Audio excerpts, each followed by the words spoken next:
Les journalistes ne travaillent pas. Je dis pas tous, c'est des gens bien, évidemment. Mais quand même, la grande majorité de cette profession est une profession de gens qui foutent rien. Avant de vouloir être adoubé par ses pairs, il faut intéresser les lecteurs. C'est pas, la question, c'est pas de savoir si mon rédacteur en chef trouve que je suis excellent. Ou le mec d'en face, je m'en fous. Les journalistes sont des gens extraordinairement suivistes. Le journaliste, il écrit pour ses confrères. Il écrit pour ses confrères de telle manière à ce que ses confrères lui disent « Oui, c'est bien », en gros qu'ils n'aient rien à dire. Voilà. Dès qu'on déroge un peu à ça, dès qu'on commence à être un peu dans une pensée un peu originale, ça va pas. On est tout de suite, on risque d'avoir des soucis. Alors évidemment, en France, il y a un certain nombre de trucs à respecter. Il faut être anti-américain.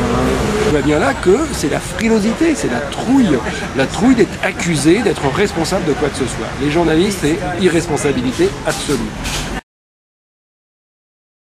Le soir du débat Ségolène Royal-Sarkozy, tous les gens télévisés, tous les gens qui avaient regardé ça avaient évidemment vu que Ségolène Royal, elle a été déplaisante et que ça allait lui coûter cher. Le lendemain, toute la presse disait 50-50, avec ce grand courage journalistique. Je me souviens de Laurent Geoffrin, elle n'a pas gagné mais il n'a pas perdu, enfin genre de truc,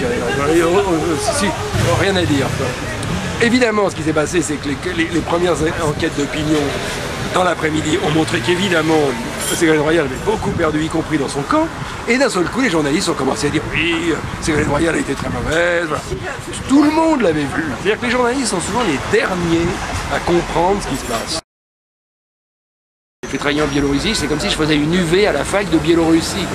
Donc je lis, j'apprends, j'interview. Je vais pas sur place pour conforter ce que je pense, mais j'y vais pour démontrer que ce que je croyais c'était pas ça. Je pars pas avec l'idée d'un... J'ai pas un angle quand je fais... Moi, ce qui m'exaspère, c'est le rédacteur en chef qui me dit « C'est quoi ton angle ?» Je dis « Si, j'ai déjà l'angle, j'y vais pas.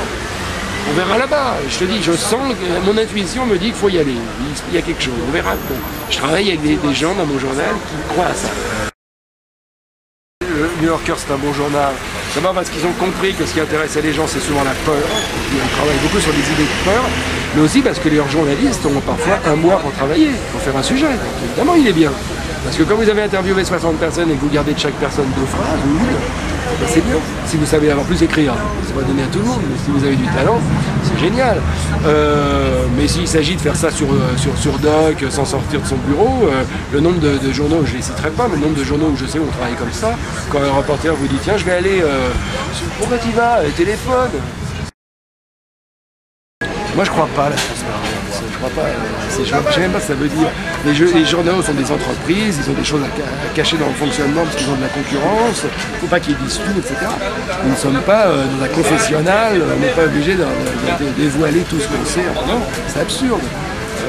Mais la question qui est posée par l'histoire du rachat des Échos et de la Tribune, c'est la question de la concurrence. Il faut que dans un pays où il y a de la concurrence, c'est tout.